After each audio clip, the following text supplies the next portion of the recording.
Perspective, le podcast de l'UJIC CGT, Clément Olivier. La révolution est lancée, ainsi s'exprimait Tony Estanguet, le président du comité d'organisation des Jeux de Paris 2024. C'était lors de son discours de clôture des Jeux paralympiques, c'était le 8 septembre dernier. L'ancien athlète mettait naturellement en avant cette révolution paralympique en valorisant le grand défi, la grande aventure de l'inclusion et la ferveur collective liée à ces Jeux, mais laissait peut-être un peu dans son angle mort le versant social de l'organisation de cet événement. Et alors de révolution des droits sociaux, force est de constater qu'il en fut un peu moins question, car pour organiser des jeux, il faut des salariés, et qui dit travail, dit conditions de travail, temps de travail et rémunération. C'est ainsi qu'on apprit que la totalité des plus de 3000 salariés du COJOP, le comité d'organisation, avaient été recrutés au forfait jour, sans paiement des heures supplémentaires, les amenant bien souvent en dessous du SMIC horaire, avec des enchaînements d'heures de travail éprouvants et hors des clous. Alors si ce sujet, vous le savez peut-être, a déjà fait parler de lui dans l'actualité sociale il y a quelques semaines, c'est aussi l'occasion pour nous de revenir ici sur les sujets de fond qui l'ouvrent. Quels risques liés à ce forfait jour et à ses abus? D'où vient-il historiquement? En quoi consiste-t-il? Que dit-il sur l'évolution du travail des cadres, de leurs aspirations, mais aussi de ce territoire de la Seine-Saint-Denis où est basé le comité d'organisation de Paris 2024? Vous écoutez Perspective, le podcast de l'UJIC CGT. On est à la fête de l'UMA pour plusieurs émissions spéciales. Soyez les bienvenus.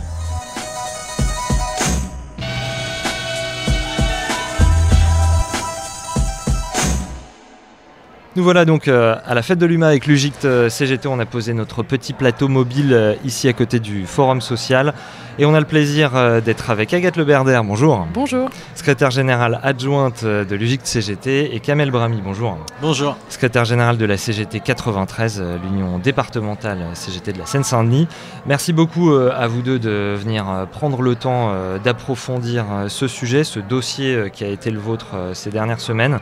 Peut-être qu'on peut commencer, Kamel Brahmi, en reprenant depuis le début. Côté syndical, les interrogations sur ces Jeux, elles ont d'abord porté dans les années qui ont précédé les Jeux sur les chantiers, puis sur le rôle des bénévoles. Il y a eu la question de savoir s'il ne s'agissait pas de travail gratuit qu'on aurait dû confier à des salariés rémunérés.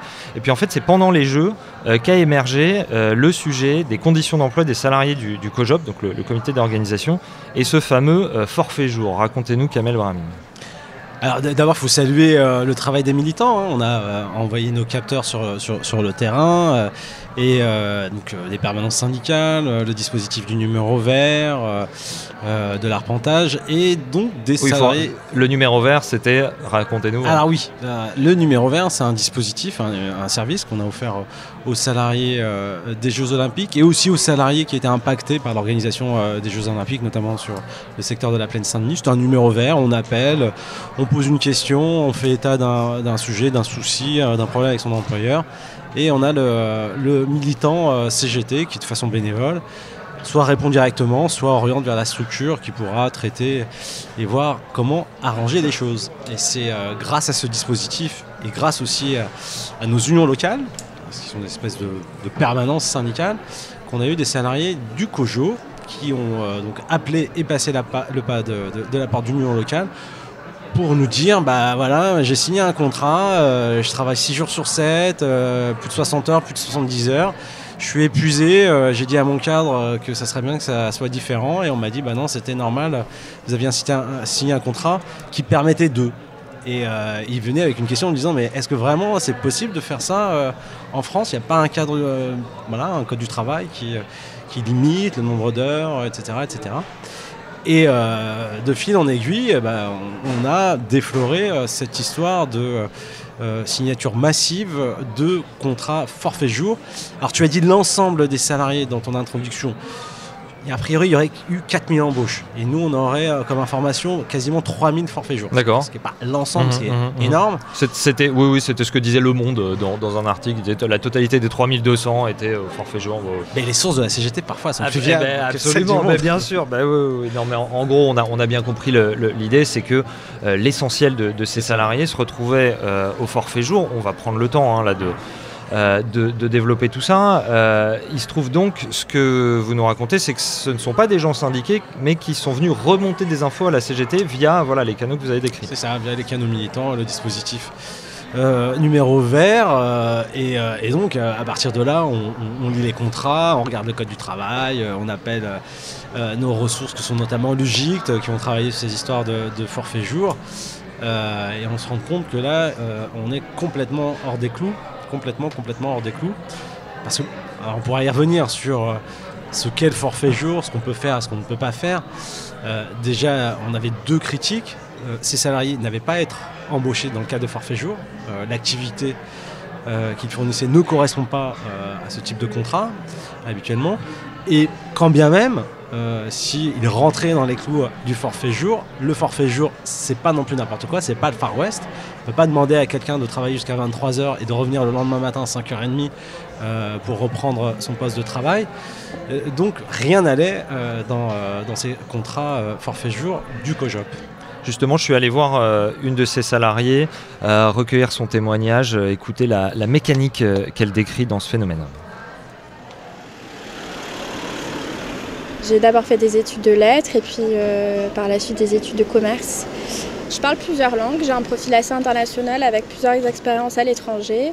Et c'est vrai que parmi tous mes collègues, en fait, on retrouve ce même type finalement de jeunes, bac plus 5, plusieurs langues à son actif, dont parfois des langues rares. C'est mon cas et c'est le cas aussi de collègues.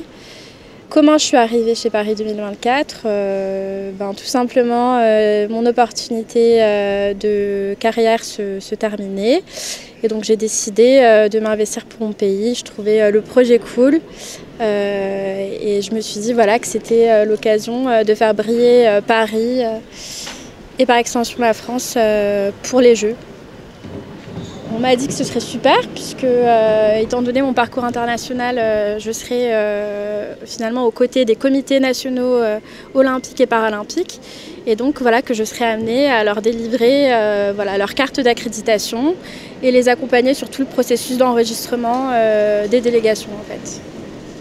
Et je me suis lancée pour 11 mois et demi de contrat. Je me souviens que dans l'offre qui était mentionnée au tout départ, il y avait une petite indication du volume horaire, 35 heures.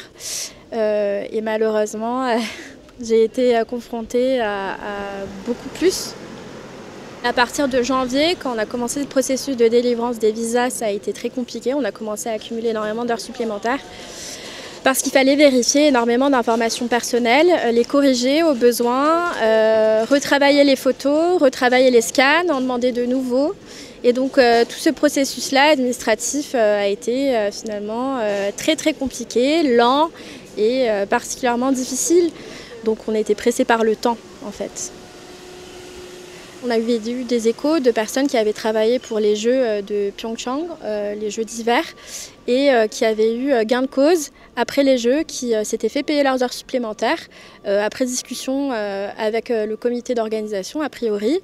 Là, le problème, c'est que voilà, on nous a dit qu'on avait signé un contrat autonome au forfait jour, cadre autonome au forfait jour, et que voilà, de toute façon, on n'était pas là pour compter nos heures parce que voilà, cadre autonome au forfait jour. On n'a en rien été autonome dans nos missions. On a juste finalement suivi des ordres à exécuter. On a eu des plannings, fallait s'y tenir. On avait du travail de nuit, pas du tout valorisé, sans repas, sans pause, ni rien, parfois seul. On a été des petits soldats qui suivions des directives.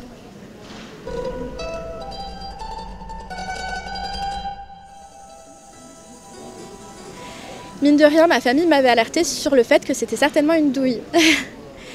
Et on m'avait dit que c'était pas négociable. Donc je l'avais accepté en fait. Je l'avais accepté malgré moi parce que j'avais envie de faire les Jeux. Non pas pour la grandeur de Paris 2024 ou pour Tony Estanguet, mais on l'a fait parce qu'on aimait profondément les gens avec qui on travaillait. On avait envie de les rencontrer, on avait envie de les accueillir. C'est des gens avec qui on a passé des journées, des nuits entières, des semaines et des week-ends au téléphone, sur WhatsApp. Moi, ce qui me dérange, c'est pas d'avoir travaillé dur, c'est les conditions dans lesquelles ça s'est fait et notamment le peu de considération et surtout le peu de moyens en fait. On peut pas travailler des semaines, plusieurs semaines de suite, des mois entiers, à 70 heures semaine, 80 heures semaine, pendant les Jeux plus de 100 heures semaine. Et que finalement on est payé l'équivalent d'un 35 heures, c'est pas foufou, c'est sûr.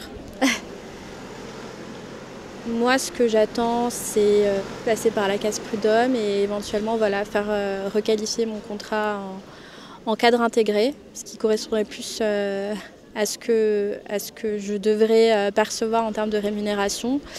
Ramener à l'heure, c'était en dessous du SMIC pendant plusieurs mois. Donc j'en suis venue à vouloir me syndiquer auprès de la CGT. Je trouvais que c'était mine de rien la CGT à elle seule qui permettait de défendre au mieux nos droits en tant que salariés, ex-salariés de Paris 2024. Voilà.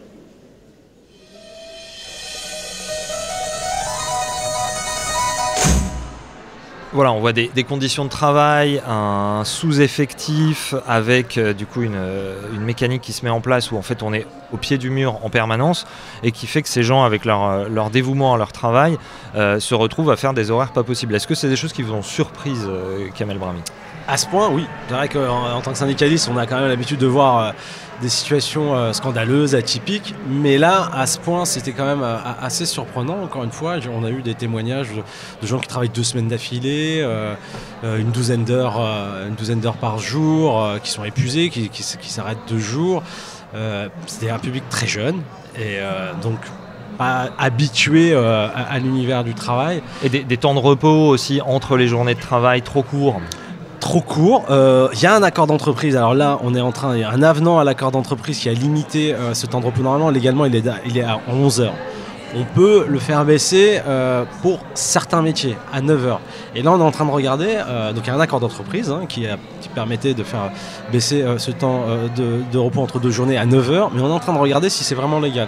Parce que l'activité, le champ professionnel de ces salariés, apparemment, ne correspondrait pas aux possibilités d'avoir la baisse de ce temps de repos à 9 heures. Enfin, voilà, ça c'est plutôt technique, mais on a un avocat qui travaille dessus. Agathe Le Berner, justement, avant d'être une militante syndicale, avant d'être secrétaire générale adjointe de l'UJIC-CGT, 2 métiers, vous êtes inspectrice du travail, vous êtes juriste, vous êtes une experte de ces questions-là. Comment il est encadré, ce forfait jour ? Qu'est-ce qu'on a le droit de faire ? Qu'est-ce qu'on n'a pas le droit de faire ? Et pourquoi là, ça vous dérange ? Alors, le problème du forfait jour, c'est que justement, il est très peu encadré.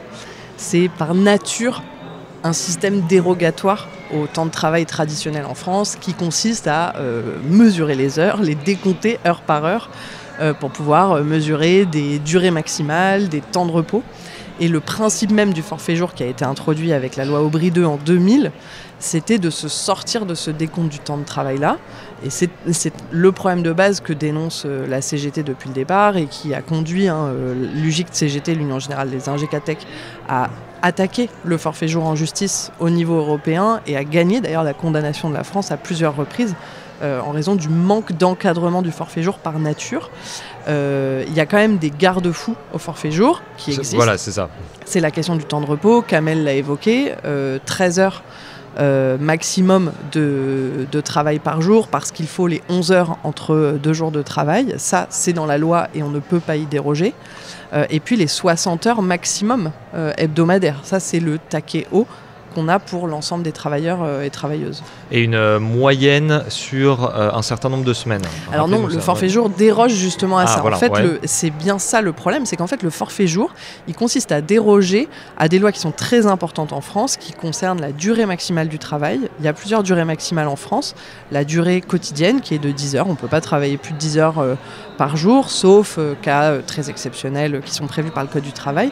On ne peut pas travailler plus de 48 heures par semaine, sauf cas là aussi très exceptionnels. Et on ne peut pas travailler plus de 44 heures en moyenne sur 12 semaines consécutives. Et ça, c'est des lois qui sont très importantes en France et qui viennent du droit européen, de directives anciennes des années 90 et auxquelles la France a décidé de déroger à partir des années 2000 en créant ce forfait jour, en disant explicitement les gens, notamment les cadres qui sont au forfait jour, ne seront pas concernés par ces durées maximales. Alors revenons justement là-dessus. On se souvient toujours, on dit toujours les lois Aubry en assimilant ça aux 35 heures. En fait, il y avait la loi Aubry 1 et puis il y avait la loi Aubry 2 qui justement avançait ce forfait jour. Agathe Le Bernard. Oui, tout à fait. La loi Aubry 2 donc, de 2000, elle est adoptée dans un contexte très particulier. C'est que dans les années 90, on a vu une énorme mobilisation d'ingénieurs et de cadres qui, dans les entreprises notamment de la métallurgie, se mobilisaient parce qu'on leur imposait ce qu'on appelait à l'époque le forfait tout horaire. C'est-à-dire que dans les boîtes, on leur disait toi, on va arrêter de te décompter tes heures et on va te considérer comme un cadre dirigeant. Et ça a été multiplié dans les entreprises de la métallurgie. Les salariés ne sont pas laissés faire, ils se sont organisés avec la CGT et ils ont commencé non seulement à faire des grèves massives, mais aussi à attaquer leur employeur, et si bien que certains se sont retrouvés au tribunal pénal et condamnés en correctionnel pour du travail dissimulé. Et face à la panique du patronat, la ministre du Travail de l'époque, Martine Aubry, a été contrainte, s'est sentie obligée de répondre à ces attentes et a introduit dans la loi le forfait jour, qui au départ concernait 5% des salariés en France, mais aujourd'hui concerne 15% du salariat, avec la moitié des cadres qui sont concernés. La moitié des cadres, mais pas tous, parce que parfois on entend des gens qui sont persuadés, qui sont au forfait jour et qui croient que quand on est cadre, on est forcément au forfait jour. Pas du tout. Et par ailleurs, quand on est au forfait jour, c'est pour ça que je vous posais la question de cette façon-là tout à l'heure, c'est pas n'importe quoi, c'est quand même encadré. Ouais. Oui, tout à fait, tous les cadres n'ont pas à être au forfait jour. Le problème, c'est qu'on voit quand même que ça se développe, et ce récit de ce qui s'est passé au comité d'organisation de Paris 2024, il est symptomatique de quelque chose. Nous, ce qui nous remonte du terrain, c'est que de plus en plus de jeunes diplômés sont obligés d'être embauchés au forfait jour, et c'est la condition sine qua non à leur embauche. Et donc ça devient la norme en fait dans l'embauche des cadres en France. Ça devient aussi la norme, on le voit dans les entreprises, de la possibilité d'accéder à une promotion. On te promeut comme cadre expert ou comme cadre encadrant, mais la contrepartie, c'est que tu dois accepter le forfait jour. Et donc, ça devient le bâton, la carotte. Promotion, mais tu vas travailler sans limite ou presque. Exactement. C'est en tout cas ce qui est attendu implicitement des gens. Mais le forfait jour, ce n'est pas ça. Il y a quand même aussi, parmi le cadre du forfait jour, il y a aussi le fait que, le salarié doit véritablement faire preuve d'autonomie et doit pouvoir avoir son autonomie garantie. Et 2, l'employeur a l'obligation de mesurer la charge de travail pour s'assurer qu'elle n'est pas déraisonnable. Et ça, j'ai une anecdote intéressante récente, parce que j'ai participé pour la CGT à la délégation de négociation du pacte de la vie au travail. Et dans ce cadre-là, on a vu un tir de barrage très étrange du patronat assez tôt, CPME, MEDEF ensemble, qui disait, dans un contexte de débat sur une réflexion de rationalisation des entretiens dans la carrière des salariés, entretien professionnel, entretien bilan de compétences. Et là, le patronat nous dit, mais alors, on pourrait refondre ces entretiens et y intégrer les entretiens de mesure de la charge de travail du forfait jour. Ça n'avait rien à voir avec la choucroute. Mais on voit bien, et ils nous ont dit clairement, c'est quelque chose qui nous fragilise en justice. La jurisprudence est trop sévère avec les employeurs parce qu'ils voient bien que c'est le point de faiblesse en fait des entreprises. Elles ne sont pas capables de s'assurer que la charge de travail n'est pas déraisonnable. Et c'est ce qu'on a vu avec le COJO. Ils n'étaient pas capables de s'assurer que la charge de travail n'était pas déraisonnable, si bien que les salariés étaient complètement en burn-out parce qu'ils avaient trop de travail. Donc là, ce qui s'est passé, c'est que ça sert de compensation ou de variable d'ajustement à un sous-effectif, c'est ça ? C'est ça la fonction là, de l'usage du forfait jour ? Oui, je pense. Et puis il y a autre chose à mon avis, c'est que ça a un côté simplificateur, y compris pour le management, c'est-à-dire tout le monde est au forfait jour, donc ça rend plus simple l'encadrement des équipes parce qu'on n'a pas théoriquement à leur décompter les heures, ce qui est totalement faux puisqu'on doit les décompter, on doit décompter le temps de repos, on doit pouvoir prouver qu'un temps de repos minimal est respecté tous les jours. Les journées, de toute façon, fatalement faisant 24 heures. Kamel Brahmi, une réaction ? Alors moi, je retiens de ce que vient de dire Agathe, que pour la possibilité d'accéder à une promotion, il fallait accepter de signer un contrat forfait jour. Et nous, dans les jeunes qu'on a côtoyés en Seine-Saint-Denis, là, qui avaient ce type de contrat, on a l'impression que c'est la possibilité d'accéder à l'emploi t'oblige à signer ce type de contrat forfait jour. Justement, dites-nous quels étaient les profils un peu de ces salariés du COJOP. C'est des jeunes de Seine-Saint-Denis, diplômés, c'est quoi ? C'est leurs premiers emplois, premier, deuxième emploi Alors, c'était des teams. Il y avait vraiment des profils un peu différents. Alors oui, généralement plutôt des jeunes très souvent des jeunes diplômés. Le profil type, c'est un jeune étudiant qui souhaite financer son année d'études. Je parlais de la team de Roissy, c'était de la jeunesse populaire de nos quartiers, pour le dire facilement, précisément. Jeunesse populaire de nos quartiers, étudiants, certains en master, qui pratiquaient plusieurs langues, parce qu'ils étaient là pour accueillir les délégations et les sportifs. C'est ça aussi le sujet, parce que je disais, c'est-à-dire que c'est parmi leurs premières expériences professionnelles, donc c'est quand même pas génial d'avoir comme première expérience professionnelle cette histoire de travailler 60-70 heures, 80 heures par semaine pour un salaire fixe, et aussi donc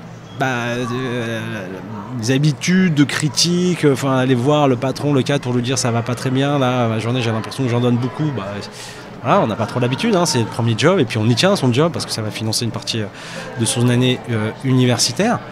Et puis l'accès à l'emploi, c'est vrai que c'est un sujet en Seine-Saint-Denis, l'accès à l'emploi pour la jeunesse. Donc certains se disaient, ouais, c'est déjà bien, j'ai un boulot. Je suis désolé de devoir contester parce que quand même on m'a donné un boulot. Non seulement j'ai un boulot, mais j'ai un boulot de cadre où c'était pas le cas de tout le monde.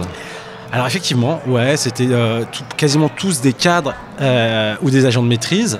Donc on leur avait vendu entre guillemets un peu du rêve. On leur a dit qu'ils allaient avoir un statut de cadre. Et aussi, ils avaient quand même en tête une rémunération cadre. Et quand on voit le nombre d'heures travaillées rapportées au salaire fixe qu'on leur a donné, c'est en dessous du SMIC. Ça va entre, on a eu des salaires c'est-à-dire en dessous du SMIC. Un salaire brut qui paraît intéressant, sauf que divisé par tant d'heures, finalement, ça l'est plus du tout. Plus du tout. On est à tout juste au SMIC, voire en dessous du SMIC. Pour le dire vite, net, on va parler en net, c'est plus facile, même si nous, à la CGT, on a bien parlé en brut. J'ai vu des salaires, moi, qui allaient de 1400 € à 2000 €, mais 2000 € avec la prime de panier qui était d'11 € et quelques par jour. C'est quand même pas mirobolant quand on a bossé 60, 70 ou 80 heures par semaine. Donc la petite mécanique, c'est de proposer des emplois comme ça qui ont l'air valorisants, sauf qu'en fait c'est hors de contrôle derrière, c'est ça ? Oui, puis l'autre mécanique un peu pernicieuse, c'est les JO. Les JO, Tony Estanguet, le grand événement. Et donc on les appelait les ambassadeurs de je ne sais quoi. Du coup, il y avait tout un vocabulaire pour la magie des JO. Voilà. Qui des espèces de représentations, la magie des JO. Vous participez à un grand projet. Sauf que, en fait, comme grand projet, ils étaient dans un hall de gare ou dans à Roissy en train d'orienter les délégations. Ils n'ont rien vu des épreuves sportives. C'est un travail pour payer ses études. Pourquoi pas ? Il n'y a pas de saut-métier, mais on les a un peu payés en poudre de perlimpinpin. Par ailleurs, justement, décrivez-nous un peu les métiers qu'il y avait pour qu'on se rende bien compte. C'est tous les gens qui ont fait le travail en amont d'organisation des délégations, faire les demandes de visa, toutes ces choses-là, ensuite accueillir les délégations, etc. Voilà, il y avait des gens, ce qu'on appelle le pôle d'accréditation, donc je ne rentre pas dans les détails, mais il fallait gérer et traiter tout le volant administratif de l'édition de ces accréditations pour pouvoir entrer dans les sites avec des sites de telle couleur, des sites de telle couleur. Enfin, ça demandait à mon avis un boulot assez casse-tête. Il y avait des salariés qui étaient dans les aéroports d'Orly et de Roissy d'ailleurs, qui accueillaient les délégations, qui accueillaient les sportifs, qui les orientaient vers les nœuds de transport en commun. Et là, il y avait d'autres salariés qui étaient là aussi pour les accompagner, pour leur dire voilà, c'est le RER qui va bien, etc., etc. Mais donc, c'était quand même des emplois assez pénibles parce qu'ils étaient obligés de rester debout toute la journée, disponibles. Et puis, c'était un va-et-vient infernal. Pendant les JO, les avions arrivaient, repartaient, ça n'arrêtait pas. On a aussi des salariés qui géraient le parc automobile. Il y avait un parc automobile aussi pour les athlètes, les journalistes, les accrédités. Et donc ça, c'était à Auteuil. Il y avait des énormes parcs auto. Et donc, s'il y avait des voitures électriques, il fallait recharger. Puis après, il fallait savoir laquelle était chargée pour l'amener au chauffeur, etc., etc. Les flux aussi autour des sites sportifs olympiques, les flux de transport, donc les sportifs, les accrédités, les journalistes, journalistes, pléthore de métiers en fait, et d'autres sûrement dont on n'a pas encore connaissance. Et tout ça, mis bout à bout, ça faisait quasiment 4000 salariés, ce qui est quand même pas une paille. Et donc ça fait que si, à la limite, on se dit dans l'événementiel, le fait qu'il y ait des rushs, etc., c'est le jeu. Le problème là, c'est que si on est en sous-effectif, en fait, on va tirer sur la corde sans payer plus les gens grâce au forfait jour. C'est ça un peu le poteau rose, quoi. C'est en résumé ça, ouais, tu travailles plus pour gagner moins, et on a réduit la voilure de la masse salariale, on a réduit les embauches, encore une fois, dans un département qui ne manque pas de jeunes prêts à travailler l'été pour se payer des études. Donc on n'a pas embauché autant qu'on aurait dû embaucher.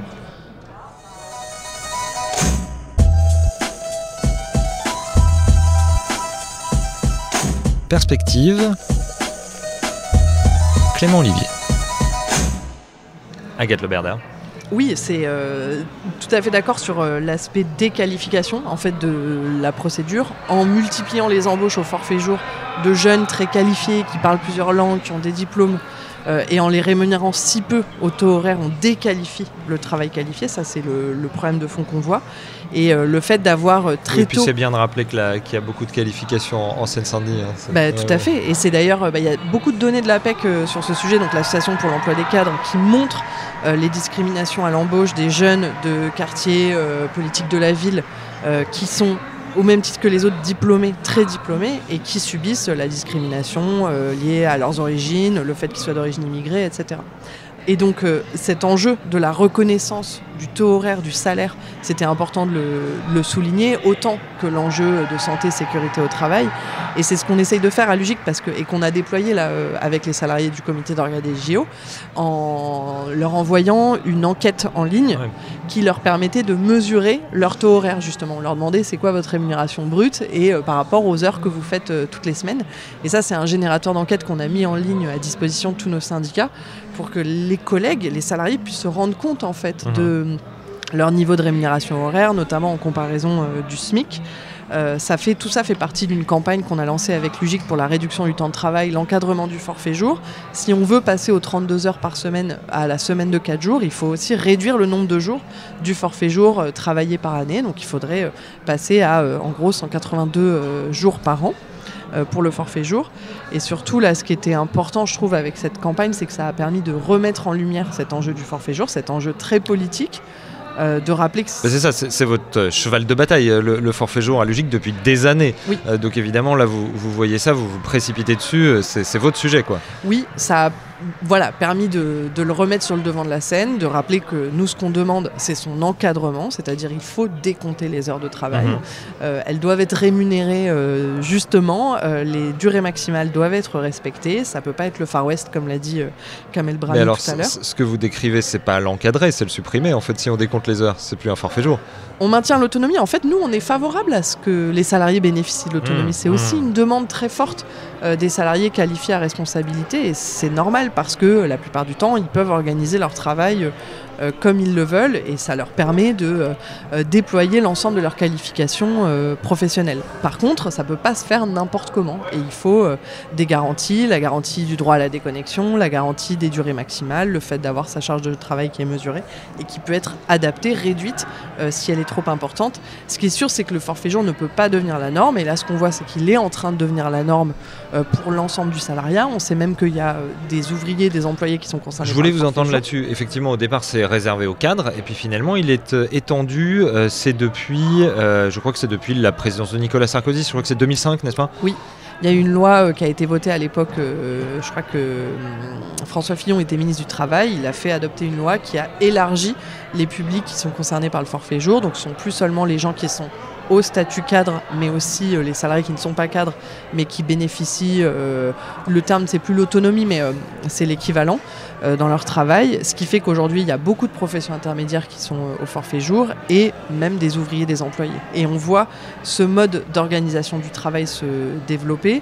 Là récemment, dans une entreprise qu'on suit, il y a eu une négociation sur le forfait jour, mais dans des secteurs qui n'étaient pas du tout concernés par ça initialement.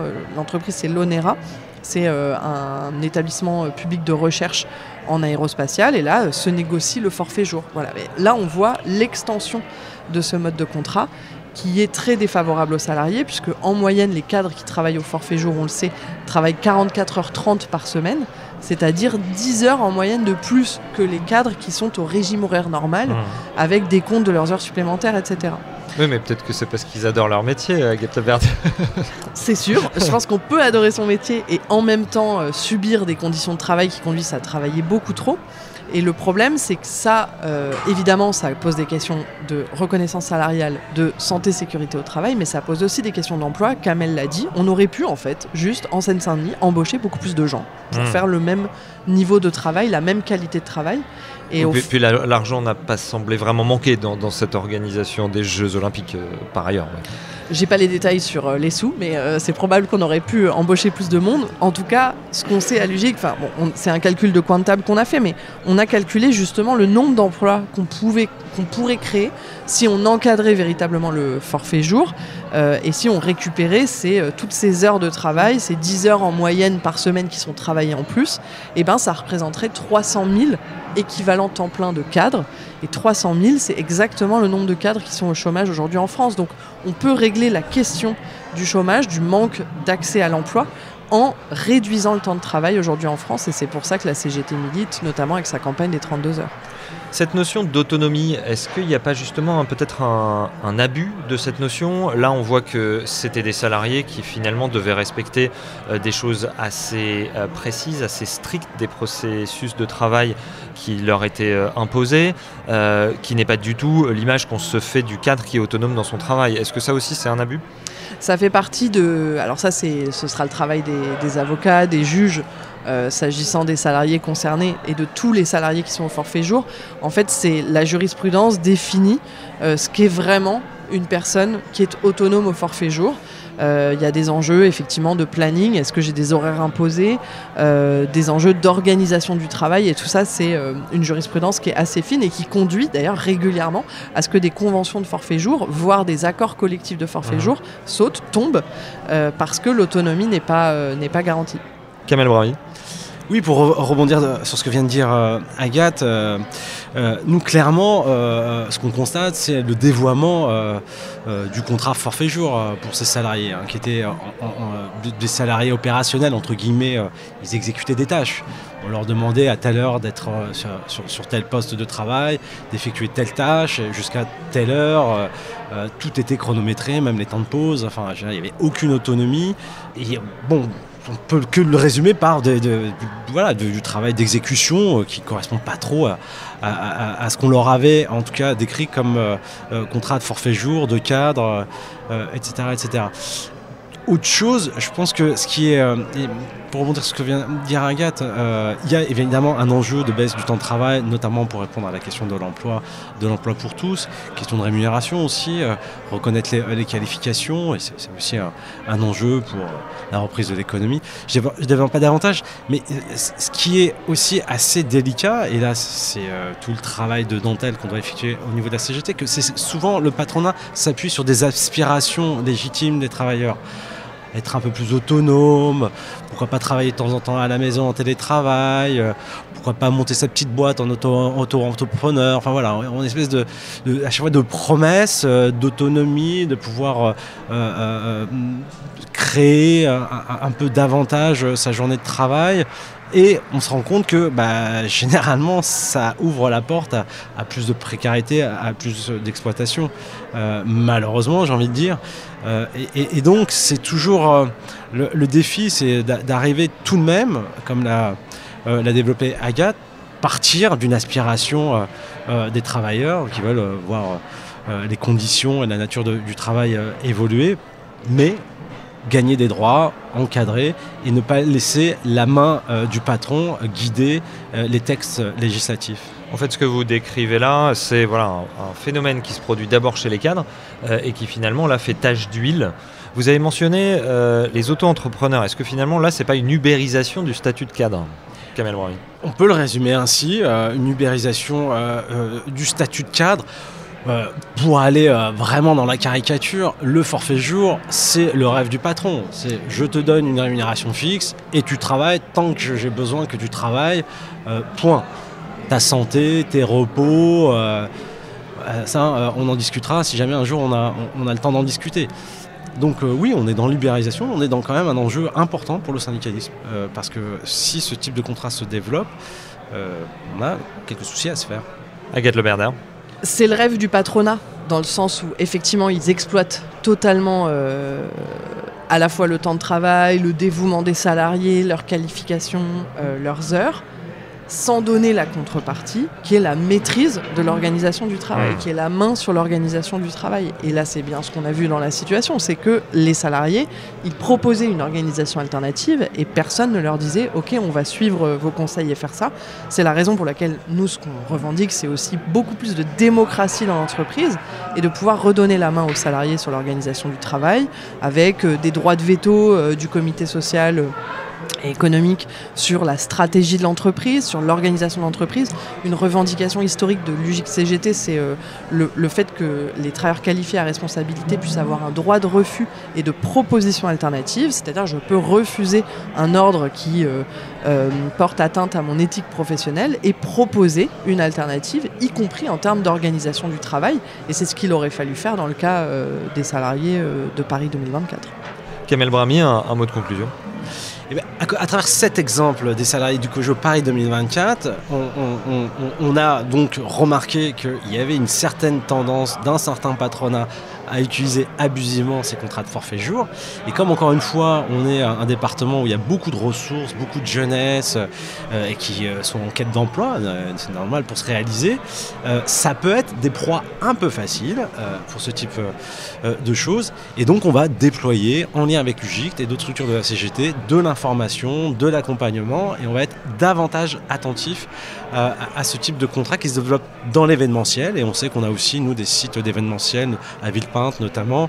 Voilà, il va falloir qu'on y soit très attentif. Et puis, on a aussi un bassin d'emploi un peu spécialisé cadre sur la plaine Saint-Denis. Et je pense que là aussi, il y a un sujet. Il faudra qu'on soit plus présent dans ces boîtes et encore une fois, qu'on informe et qu'on accompagne davantage de salariés. C'est ça, Agathe Le Berder, ce qui est intéressant dans ce sujet, c'est que défiant totalement toutes les idées reçues, finalement les problématiques du 93 et les problématiques des cadres, elles se rejoignent. Et en fait, pour vous, ça n'a rien d'étonnant. Oui, c'est pas étonnant parce qu'en fait, il y a une concentration très très forte d'ingénieurs, cadres et techniciens dans le 93, avec ce gros pôle dont a parlé Kamel à Saint-Denis, des énormes sièges, celui de la SNCF, celui d'Orange. Et puis il y a Generali aussi à Saint-Denis, Noisy-le-Grand, tout à fait, Noisy, à Montreuil. Donc il y a beaucoup d'ingénieurs cadres techniciens qui ont évidemment toute leur place dans la CGT et dans son Union Générale des ingénieurs cadres techniciens. Ce qui est important aussi de rappeler, c'est que par rapport au forfait jour, il n'y a vraiment pas de fatalité. Et c'est la raison pour laquelle on continue de se battre contre le dévoiement, contre le Far West du forfait jour à la CGT. On peut renégocier les accords. On peut les faire tomber en justice, mais le mieux c'est de s'organiser collectivement pour imposer un accord alternatif à l'employeur. Ça se fait dans certaines entreprises. Il y a des mobilisations de cadres pour reprendre la main sur le forfait jour. Et donc, on peut s'organiser collectivement pour reprendre la main sur le temps de travail et imposer une autre manière d'organiser le travail dans les entreprises. Juste dire qu'avec notamment Agathe et les camarades de l'UJICT, on va accompagner pour l'instant une vingtaine et peut-être davantage de salariés du COJO Paris 2024 dans la procédure prud'homme. Ça prend du temps, mais in fine, on est certain qu'on va gagner. On va rétablir un certain nombre de salariés dans leurs droits et on démontrera que ça se fait pas. Merci encore à vous deux, Agathe Le Berder de l'UJICT, Kamel Brahmi de la CGT 93. Bonne fête de l'UMA à vous deux. Merci à Stéphane Dujardin pour son précieux coup de main à la technique. Et merci bien sûr à vous de l'autre côté du casque ou du transistor de nous avoir écoutés jusque-là. Abonnez-vous gratuitement à ce podcast sur toutes les plateformes d'écoute. Cette émission ne dépend ni de la publicité ni de votre générosité. En revanche, si vous voulez la soutenir, syndiquez-vous. Salut!